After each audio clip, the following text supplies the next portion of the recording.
Já, það var 27. tap fyrir Haugum hér í dag. Þeir mættu svona frekar hægar með Haugana inn í þennan leik.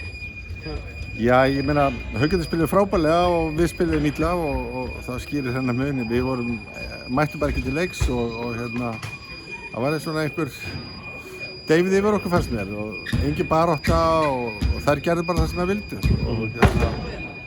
Þannig að þetta var ekki gott af okkar hálfu. Áttu svolítið erfitt með að vera í tegin upphafið leiks og svo fóru þær að detta í gang fyrir utan þriggjasteginlínu. Þetta var einhvern veginn... Já, það voru 60% í fyrri hálfleik í þriggjastegaskotum. Settu í raun allt niður og nýji erlendi leikmaður þeirra, hún hittur öllu þetta í byrjun og gerði okkur mjög erfitt fyrir og hinnar fylgdu svo bara eftir og þannig að það voru bara miklu betri við í kvöld og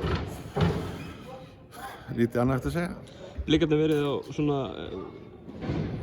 uppleið síðustu vikur og fá leikmenn inn og fá Ívu inn í dag og... Já, hún lenti nú bara í dag, sko. Lenti bara í dag, já. Þannig að það var alveg vitum alveg að hún myndi nú ekki gera neitt og mér fannst í dag bæði okkar lykilmenn sem voru Isabella og Kæli, það ströggluðu báðar og Isabella var að hitta vel í þriggja en á öðru leyti strögglaði hann þannig að þetta eru tvær af okkar lykilmönnum og svo erum við með Ívu ekki tilbúna og Anna Sofía sem náttúrulega gríðarlega mikilvæg fyrir okkur líka meitt og á móti svona sterkur liði svo Haugum og sérstaklega þegar þær eiga svona kvölda þá þurfum við alla okkar leikmenn upp á sitt besta. Já, þú veist Blikarnir einhvern veginn verið þarna í svona hálfgerðu einskismannslandi neðarlega í töflunni. Hvernig mótið verður liðið fyrir leiki? Já, bara eins og ég sagði síðast að við eigum bikarinn eftir og við þurfum að koma okkur í gír fyrir það og það er ennþá dálítið langt í það og með, eins og ég segi, liðið eins og það er núna, svona kannski ekki alveg komið saman og þá er það erfitt og það er rétt og ég svona, en það sýnist það kannski að þegar liðin kannski ná smá fórust á okkur þessu Haugakerfi núna að þá svona kannski er ekki mikið að berjast fyrir og svona kannski fljótar að gefast upp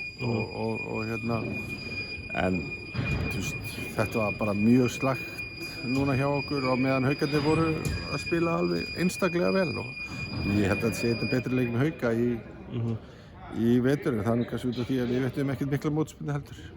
Gerið þetta nú á síðasta tímabili, þá verðum við einhvern veginn svona í svona hálfgerðu einskismannslandi líka en endi tímabili á svona einhverju sigurgöngu.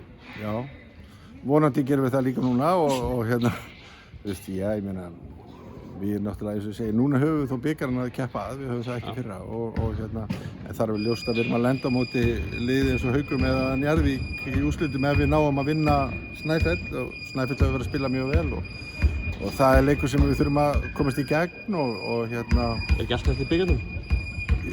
Jú, það er alltaf hægt og ég tel að þegar við erum með fullt lið og erum kannski komin á smá skrið að þá eigum við ekki unnið öll lið en við þurfum að leggja okkur fram til þess.